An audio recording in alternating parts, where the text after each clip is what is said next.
इस कहानी की शुरुआत में हमें एलेक्स नाम की एक लड़की को दिखाया जाता है जो कि एक फोटो जर्नलिस्ट है। दरअसल एलेक्स की शादी होने वाली है, इसीलिए उसे किसी भी हालत में डेनवर पहुंचना है। लेकिन एयरपोर्ट पर उसे पता चलता है कि उसकी फ्लाइट कैंसिल हो चुकी है क्योंकि तूफान आने वाला है। इसके बाद हम एक डॉक्टर को देखते हैं जो बाल्टीमोर जाने वाला है। इसका नाम बेन है। बेन को अगले दिन अपने एक पेशेंट की इमरजेंसी सर्जरी करनी है, इसीलिए उसे बाल्टीमोर पहुंचना बहुत जरूरी है। लेकिन अब उसकी फ्लाइट भी कैंसिल हो चुकी है। यहाँ पर एलेक्स की बेन से मुलाकात होती है। एलेक्स बेन से कहती है कि हम दोनों को इमरजेंसी अपने घर पहुंचना है, इसलिए हमें एक चार्टर्ड फ्लाइट बुक करनी चाहिए। बेन उसकी बात मान जाता है, इसलिए ये दोनों वॉल्टर नाम के एक आदमी के पास जाते हैं और ये दोनों एक चार्टर्ड फ्लाइट बुक कर लेते हैं। लेकिन सफर की शुरुआत से पहले वॉल्टर फ्लाइट प्लान फाइल नहीं करता और बिना फ्लाइट प्लान के ही वो उड़ान भर लेते हैं। अब इनका सफर बहुत अच्छे से जा रहा होता है। ये अपने सफर को एंजॉय कर रहे होते हैं। इनको ऐसा लग रहा होता है कि अब अपनी मंजिल तक पहुंच जाएंगे। लेकिन बीच रास्ते में वॉल्टर को हार्ट अटैक आ जाता है, जिस वजह से वो प्लेन को कंट्रोल नहीं कर पाता और इनकी फ्लाइट सीधा नीचे चली जाती है और एक बर्फीली पहाड़ पर इनका प्लेन क्रैश हो जाता है। इस हादसे में वॉल्टर की मौत हो जाती है, लेकिन बेन को इस एक्सीडेंट में मामूली सी चोट लगती है। अब किसी तरह से बेन रात में सरवाइव कर लेता है। अगली सुबह बेन देखता है कि एलेक्स बेहोश पड़ी है, उसकी टांग में गहरी चोट आई होती है। अब क्योंकि बेन एक डॉक्टर है, इसलिए वो उसकी टांग का इलाज करता है। इसके बाद बेन वॉल्टर की लाश को वही बर्फ के अंदर दफना देता है। कुछ टाइम गुजरने के बाद एलेक्स को होश आता है। बेन एलेक्स को बताता है कि तुम्हारी टांग जख्मी हो चुकी है, लेकिन फिक्र करने की कोई जरूरत नहीं है, मैंने तुम्हारी टांग का इलाज कर दिया है। यहाँ पर इनके पास प्लेन में बहुत ही कम खाना बचा होता है। अगर इन्होंने खाने का सही इस्तेमाल नहीं किया तो भूख की वजह से इनकी जान भी जा सकती है। क्रैश में एलेक्स का फोन टूट चुका है, लेकिन बेन का फोन अभी भी वर्क कर रहा होता है। पर जिन बर्फीले पहाड़ों के बीच ये दोनों फंसे होते हैं, वहाँ पर बेन के फोन में नेटवर्क नहीं आ रहा होता है। वो काफी कोशिश करता है, लेकिन इसका कोई फायदा नहीं होता। अब इन्हें इस प्लेन में कुछ दिन बीत जाते हैं। बेन एलेक्स से कहता है कि हमें कुछ दिन तक यहीं रुकना चाहिए, हो सकता है कि यहाँ से कोई प्लेन गुजरे और हमारे प्लेन का रैकेज देखकर वो हमें यहाँ रेस्क्यू कर ले। लेकिन एलेक्स बेन से कहती है कि हमें खुद ही मदद ढूंढनी होगी, इस तरह से हम किसी दूसरे की मदद का इंतजार नहीं कर सकते। एलेक्स के कहने पे बेन ऊपर एक पहाड़ी की चोटी पे चढ़ जाता है और वहाँ से हर तरफ देखता है, लेकिन किसी भी तरफ उसे कोई रूट नहीं दिखता।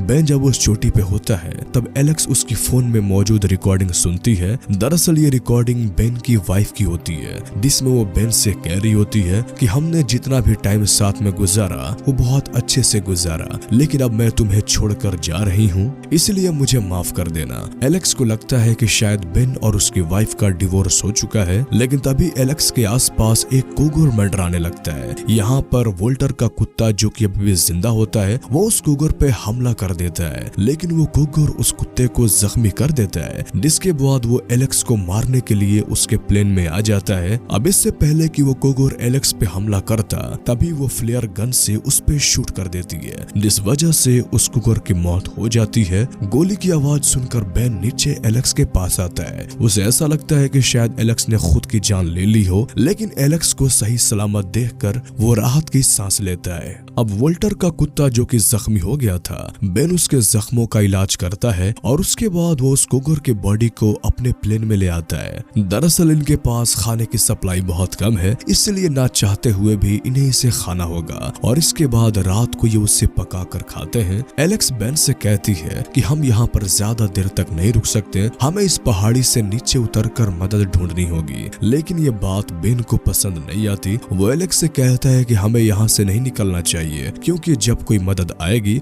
तो वो प्लेन के रैकेज के पास ही आएगी और जब हम उन्हें यहाँ नहीं मिलेंगे तो वो वापस चले जाएंगे। लेकिन एलेक्स यहाँ नहीं रुकना चाहती, उसे किसी भी हालत में यहाँ से निकलना है, इसलिए अगली सुबह वो अपना सामान लेकर उस पहाड़ी से नीचे उतरने लगती है। वो अपने साथ वॉल्टर के कुत्ते को भी ले जाती है। अब बेन की जब आँख खुलती है तो वो देखता है कि एलेक्स यहाँ पे नहीं है। वो हर तरफ ढूंढता है, लेकिन उसका कुछ पता नहीं चलता।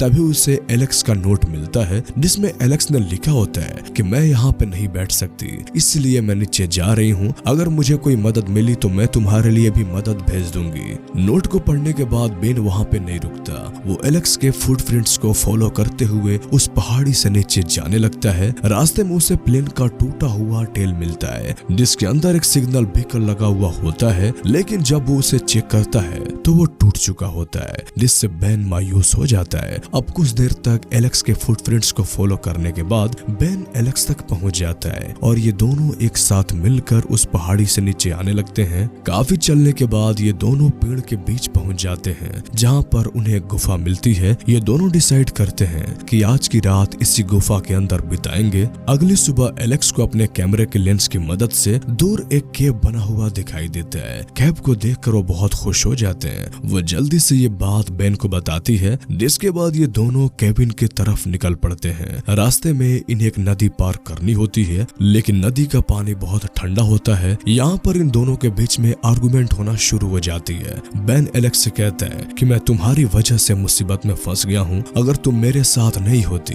तो मैं कब का घर पहुँच गया होता, सब कुछ ठीक होता। एलेक्स उसे कहती है कि तुम चाहो तो अभी भी मुझे छोड़कर जा सकते हो, मुझे पता है कि तुम मेरे वजह से मुसीबत में फंसे हुए हो।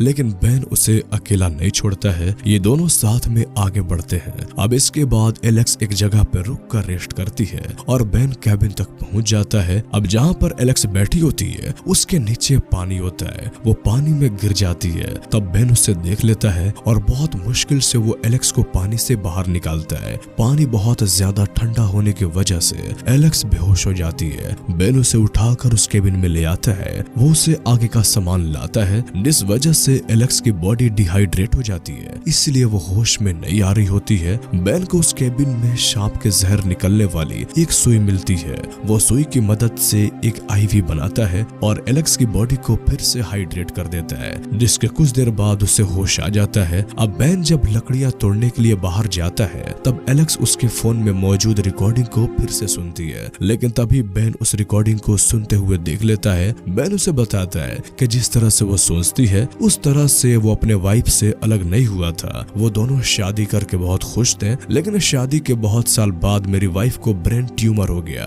और उस ब्रेन ट्यूमर के वजह से उसकी डेथ हो गई और अपनी डेथ से कुछ टाइम पहले ही उसने ये वॉइस रिकॉर्डिंग की थी। ये सुनकर एलेक्स को बहुत दुख होता है। इसके बाद एलेक्स बेन को कुछ फोटोज कैप्चर करती है। यहाँ पर हमें एलेक्स की आंखों में साफ दिखाई देता है कि उसे बेन से प्यार हो गया है। वो बेन से कहती है कि तुम्हें मुझे यहीं पर छोड़कर चले जाना चाहिए, मेरे वजह से तुम अपनी जान गंवा दोगे। और एलेक्स बेन को वहां से जाने के लिए कन्विंस कर लेती है। अगली सुबह बेन एलेक्स को उसी केबिन में छोड़कर वहां से चला जाता है, लेकिन थोड़ी आगे जाने के बाद वो डिसाइड करता है कि वो एलेक्स को इस तरह से अकेला नहीं छोड़ सकता, इसलिए वो वापस एलेक्स के पास आ जाता है। वो एलेक्स से कहता है कि अगर जिंदा रहें तो साथ रहेंगे और अगर मरे तो दोनों साथ मरेंगे। इसके बाद ये दोनों अपना सफर कंटिन्यू करते हैं। इसी बीच उन्हें बहुत सारे तूफानों का सामना करना पड़ता है। अब चलते चलते एलेक्स की हालत और भी ज्यादा खराब हो जाती है, इसलिए बेन एलेक्स को एक कार्ट पर रखकर उसे खींचने लगता है। एक जगह जब ये दोनों आराम कर रहे होते हैं तभी वोल्टर का कुत्ता भौंकने लगता है। वो बेन को एक जगह पे ले जाता है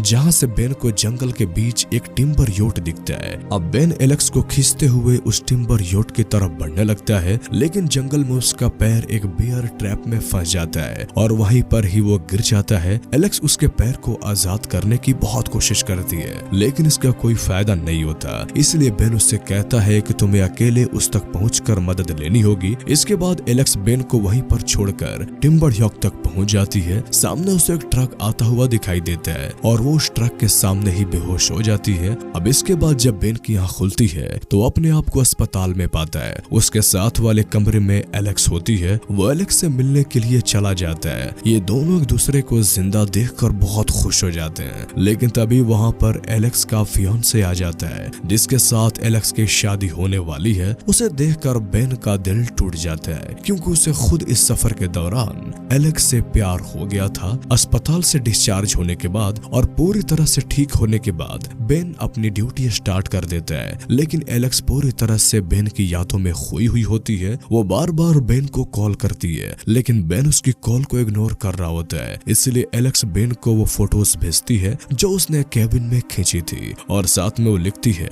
कि इन 3 फोटोज को सिर्फ तुम ही समझ पाओगे। इन फोटोज को देखते ही बेन एलेक्स को कॉल करके एक कॉफी शॉप में मिलने के लिए बुलाता है, जहाँ पर दोनों एक दूसरे से मिलके बहुत खुश होते हैं। बेन एलेक्स को बताता है कि मुझे लगा था कि तुम्हारी शादी हो गई है, इसीलिए मैं तुम्हारी कॉल का जवाब नहीं दे रहा था। एलेक्स उसे कहती है कि तुम्हें उस बारे में नहीं सोचना चाहिए। वो दोनों जब उस कॉफी शॉप से बाहर आते हैं तब बेन एलेक्स को बताता है कि वो दोनों इसलिए जिंदा रह सके क्योंकि उन दोनों को एक दूसरे से प्यार हो गया था, और उस प्यार की वजह से ही उन दोनों ने हिम्मत नहीं हारी, इसीलिए आज वो जिंदा है। लेकिन एलेक्स बेन की इस बात का कोई जवाब नहीं देती। वो दोनों एक दूसरे को गले लगाकर अलग अलग दिशा में जाने लगते हैं, लेकिन जाते जाते ये दोनों बहुत रो रहे होते हैं। दरअसल ये दोनों एक दूसरे से बहुत प्यार कर रहे हैं, इसलिए दोनों रुक जाते हैं और एक दूसरे की तरफ भागते हुए एक दूसरे से गले लग जाते हैं। और इसी के साथ ये कहानी यहीं पे खत्म हो जाता है। तो कैसी लगी आपको ये मूवीज एक्सप्लेनेशन, हमें कमेंट करके जरूर बताएं। और अगर आप इस तरह की और भी कहानियां सुनना चाहते हैं तो हमारे इस चैनल को सब्सक्राइब कर लें। तो फिर मिलते हैं आपसे अगले वीडियो में, तब तक के लिए गुड बाय।